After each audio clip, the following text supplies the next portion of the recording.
ଗତକାଲିଠାରୁ ରାଜ୍ୟରେ ଆୟକର ବିଭାଗର ବଡ଼ ଧରଣର ଚଢ଼ଉକୁ ନେଇ ହଟଚମଟ ସୃଷ୍ଟି ହୋଇଛି। ଆୟକର ବିଭାଗର ଏହି ପଦକ୍ଷେପ ରାଜ୍ୟର ଠିକାଦାର ମହଲରେ କମ୍ପନ ସୃଷ୍ଟି କରିଛି। 7ଟି ଠିକାଦାରଙ୍କ ଘରେ ଏହି ଆୟକର ଚଢ଼ାଉ ହୋଇଛି।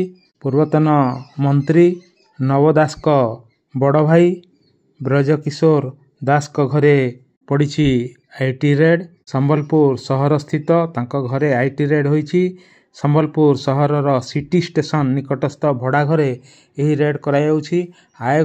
ଆୟକର ଫାଙ୍କିବା ଅଭିଯୋଗରେ ଏହି ରେଡ୍ କରାଯାଇଛି। 10ଟି ଇନୋଭା ଗାଡ଼ିରେ ଆଇଟିର ଟିମ୍ ଆସି ରେଡ୍ କରିଥିବା ସୂଚନା ମିଳିଛି।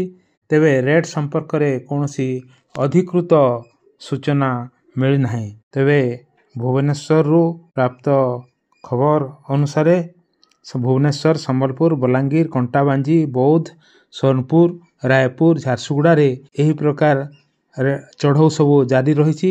ସବୁଠି ଠିକା କାମର ବିଲ୍କୁ ନେଇ ଛାନବିନ୍ ଚାଲିଛି। ବିଭିନ୍ନ ଦଲିଲ, ପରଚେଜ ବିଲ୍, ଆୟ ବ୍ୟୟ ସମ୍ପର୍କିତ ଦସ୍ତାବିଜ ସବୁ ଜବତ କରି ଖୋଳତାଡ଼ ଚାଲିଛି। ଠିକାଦାର ରାହୁଲ ମିଶ୍ରଙ୍କ ଭୁବନେଶ୍ୱରର ପଟିଆ ଓ ଲକ୍ଷ୍ମୀ ସାଗର ସ୍ଥିତ ରାହୁଲ ମିଶ୍ରଙ୍କ ମିଶ୍ରା ଆଣ୍ଡ ଷ୍ଟୋନ୍ସ କାର୍ଯ୍ୟାଳୟ ଚଢ଼ାଉ କରାଯାଇଛି।